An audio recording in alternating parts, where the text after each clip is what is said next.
কীর্তনের জায়গায় বাবা নেই। তার কারণ কীর্তনটা কীর্তনের জায়গায় ছিল যেদিন থেকে কীর্তনিয়ারা নিজেদেরকে শিল্পী ভাবতে শুরু করেছে, সেদিন থেকে কিন্তু কীর্তন বৈশিষ্ট্যটাই আমাদের হারিয়ে গেছে।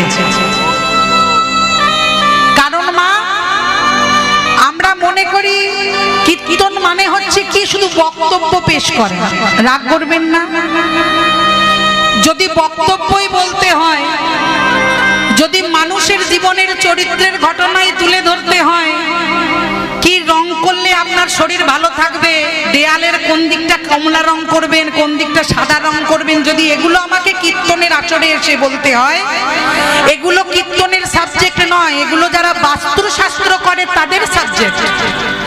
কিন্তু আমরা এখন কীর্তনের মাঝখানে উপায় নেই মা, আমাদের এখন বলতে হচ্ছে। এটা আমার সব থেকে বড় লজ্জা, আমি একজন নিজে কীর্তনিয়া হয়ে।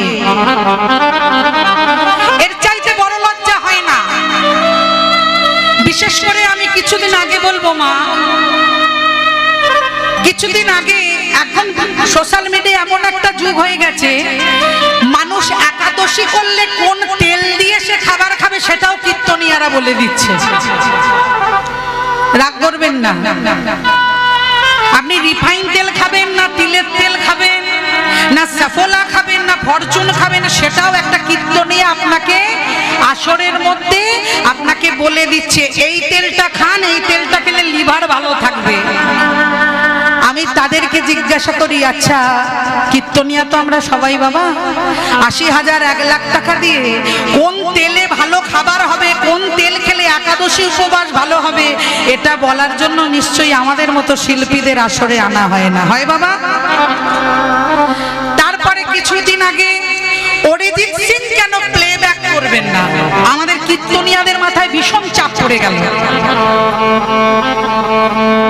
অরিজিৎ সিং কেন ফিল্মে আর প্লেব্যাক করবে না? সে মুখে বলেছে আমি ফিল্মে আর গান গাইবো না, সেটাও আমরা কীর্তনিয়ারা প্রেজেন্ট করছি আসরে, জানেন?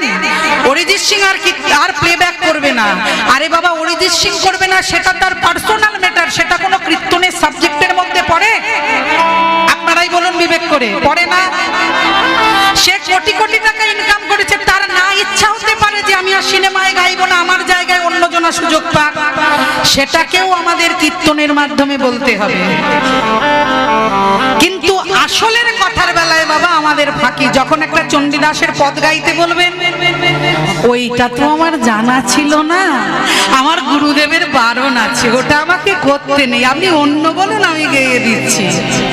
হ্যাঁ, তাহলে বাবা আমি সেসব কীর্তনিয়াদের জিজ্ঞাসা করি, আমি একজন নিজে কীর্তনিয়া হয়ে, যে তোমরা যারা ভাই 1 লাখ নিচ্ছ, 2 লাখ নিচ্ছ, ৮০,০০০ নিচ্ছ, ৫০,০০০ নিচ্ছ, তাতে আমার কোনো দুঃখ নাই।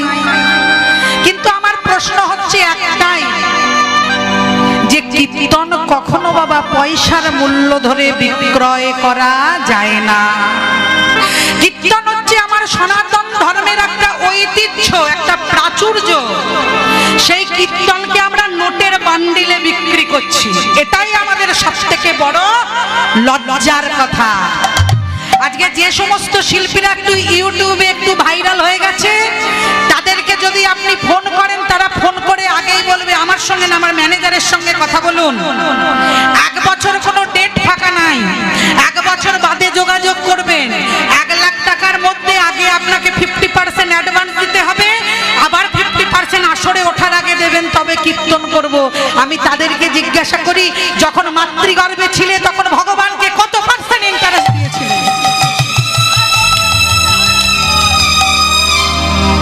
যখন মা তোমাকে জন্ম দিল, সেই মা তোমার কাছ থেকে কত % ইন্টারেস্ট নিয়েছে?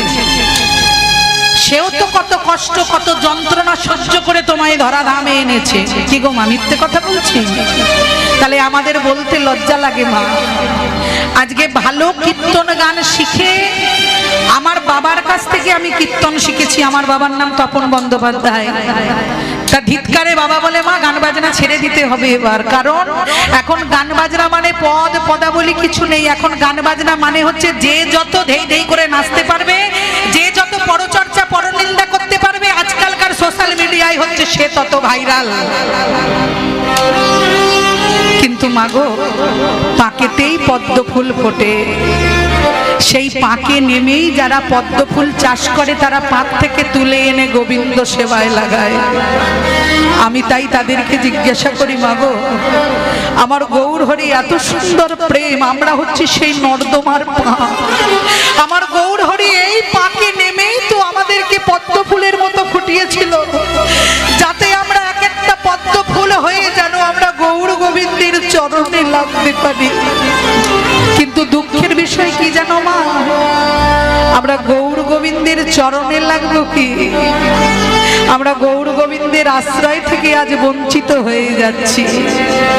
যার যেমন কর্ম বাবা তার তেমন ফল নিতাই গৌর হরি বল। তাই এই জগৎ সংসারে